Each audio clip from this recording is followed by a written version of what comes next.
Welcome back, everyone. Have I got a cool knife to talk about today? This was loaned in by my buddy Kyle over at Red Wolf EDC's YouTube channel, and I'll put a link down below to his channel. Um, this is just a cool knife that I knew nothing about.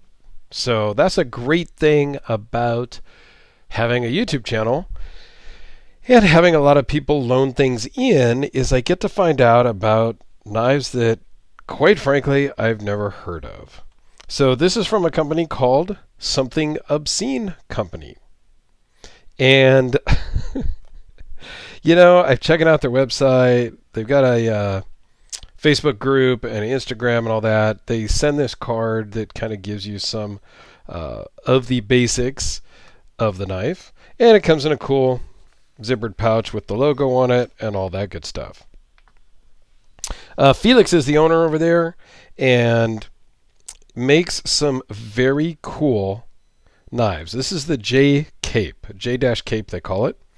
And it comes in either the thumb stud or a flipper. I have traditionally been a big flipper guy, but over the last year or so, I have really appreciated the thumb studs. Like on the Norseman, it's a flipper and a thumb stud, and I find myself using primarily the thumb stud on this one. I wish the detent on this one was a little tougher, like a little stronger, but hey, I'm going to just take what I get, right? So I'm turning more into a thumb stud guy. Now, this is one of their, handmade custom ones, and it was about, from what I understand, it's around $500, give or take. They did just start a production version made by Riot, and they just did a big pre-order push and whatnot, and I think the pre-orders are all sold out. But again, it's going to be thumb stud or flipper. So it's very cool, and this is just, let's move that out of the way, really a cool knife. It reminds me a little bit of the Strider / Medford AR .75. But this one is way cooler. I've seen and handled the AR 75, and yeah, you can check out my video if you want to know more about that. Totally different. This thing right here is pretty freaking cool. I'm not going to lie. Let's just zoom in and then we'll go through the specs.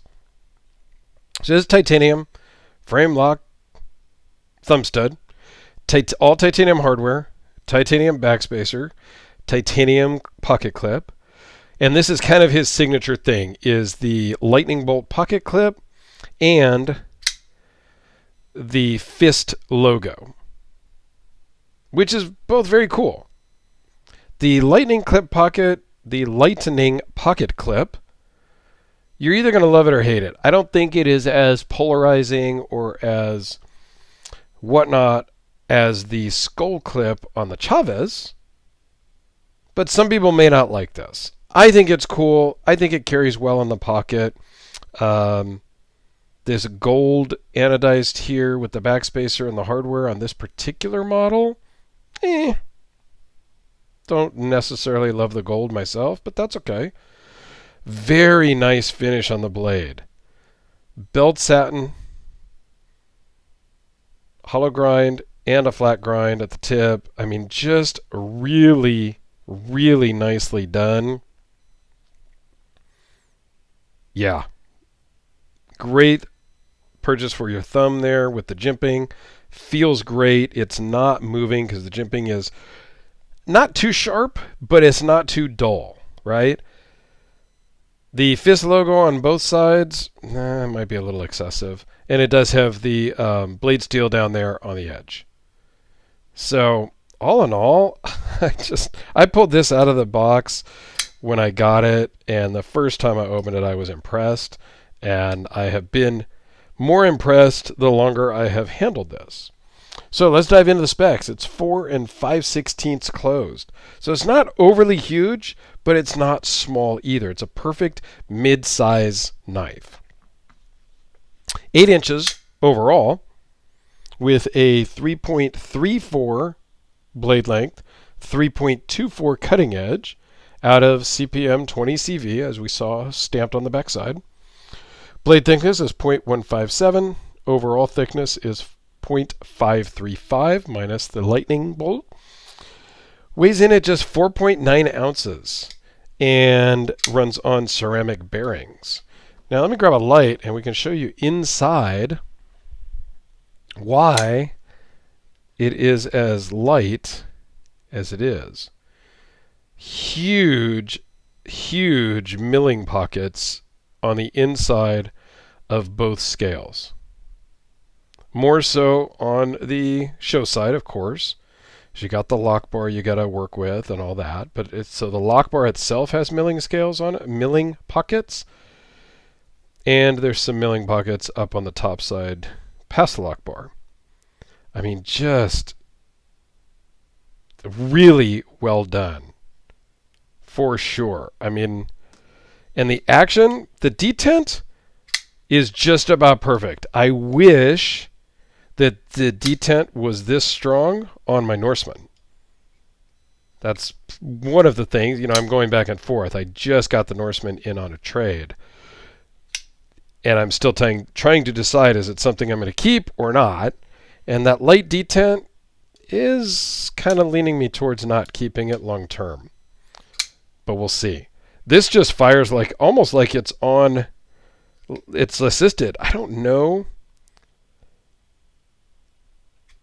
Yeah, you're going to have a hard time slow rolling this if that's what you choose to do, because it's just not, made for that. Very much like my Red Horse Knifeworks Hellraiser.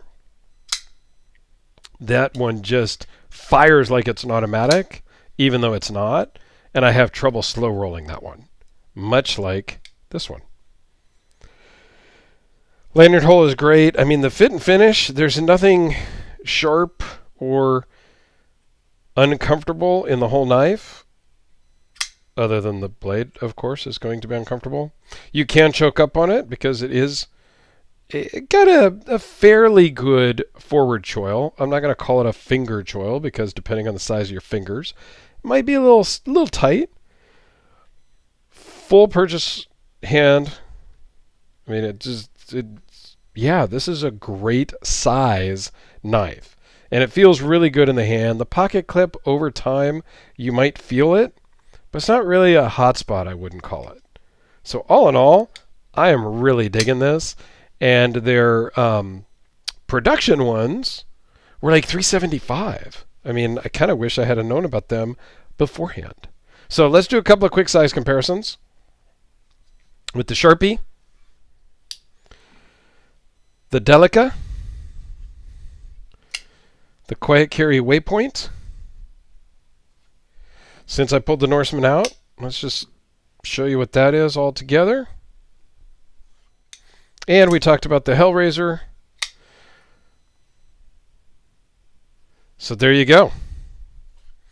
I think this is a totally cool knife. The production ones are going to be all blacked out or with a satin blade, a couple different models. And they've even done some Damascus blades and some of their super fancy custom ones. So go check them out. I'll put a link to their website down below and their Instagram down below.